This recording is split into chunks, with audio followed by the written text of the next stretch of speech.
Hi, here I am again. This is the second half of the video showing you how to use coloured adhesive. In the first one I showed you how to make these coloured piping bags.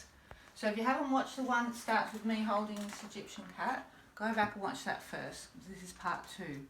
So what I have here is the little coloured adhesive piping bag that I've made, and I'm going to use it to show on this little frame, just as an example to show you how to do the work where we stick and we press in rather than gluing and grouting.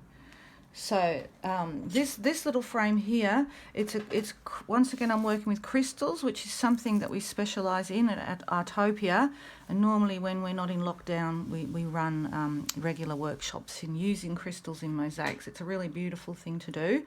I also love combining with other materials, so I've got all my materials ready here. I'm going to use a bit of this old plate and some stained glass, and I'm very lucky because my stepdaughter has an amazing crystal business called Stone Crystals, and she gives me lots of broken crystals. So I am lucky to have a bit of a stash. But we are actually making a series of these frames for Stone Crystals. So in this one, it's going to be based around this gorgeous stone called labradorite, and I'm going to combine it with fluorite as well. So we don't want to grout any of these materials because they are porous, and it's just going to ruin them, which is why sometimes we choose to do this coloured piping bag. So now I'll show you the technique. So before, I just made a little hole in the bag, so when you squeeze it gently, the glue comes out. So first of all, gather your materials around you and maybe have a little bit of a go, and make sure that you've got a nice colour palette happening. It took me a few goes. I initially thought I'd put this green antique plate in there, but then I tried this purple one and I preferred it. So make sure you've got a good idea of where you're going before you start. Of course, there's always room to play. Then when you're ready, you start by doing a little area where you're going to be working, and you can see how I'm putting on the glue and I'm using this sort of wriggly effect. That's because I'm kind of, if I do it in slow motion, you can see I'm tapping the base there, so it actually makes good contact with the surface. Otherwise the glue might just sit on the top and not really penetrate very well. Then with very clean hands, you press in your pieces and you make sure you put them really slow. You always make close together, I mean. You always make sure you tap it or press it so it does make a bond. And with anything that comes out, you can just clean it up. I'm terribly messy when I work, but I always then clean my hands off.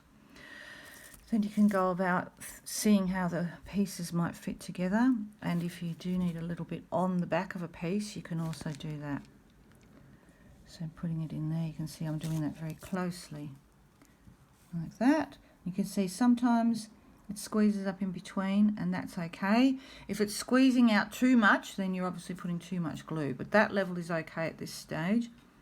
I've just found this gorgeous little crystal point here, which I'm going to incorporate in there, so I'm going to put a bit more there. And working with the angles, it's quite finicky work to get a nice fit. You've got to work with the angles. This is a good example for you all because you can see how I've splurged a bit of glue there, so I'm just going to clean that off straight away with a toothpick and make sure I don't ruin that surface of that beautiful labradorite crystal.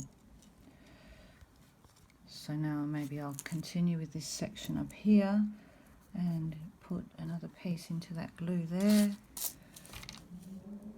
pressing in, putting it nice and close together, and I will, you can see I've got all my tools in a big messy pile here, but I need to pluck out the different tools when I need them. So there's my glass cutting tool, and I'm going to make sure that nestles in nicely, so I'll make sure I've got the angle going there.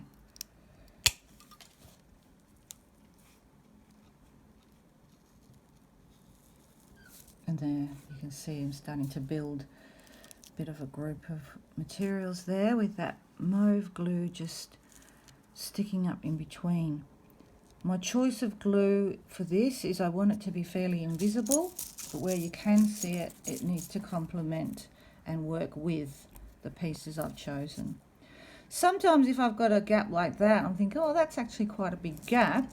I'm just going to look around here at the little shards that fall out when I cut things.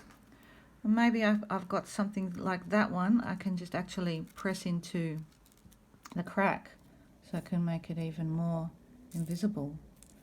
So I get right down into the detail.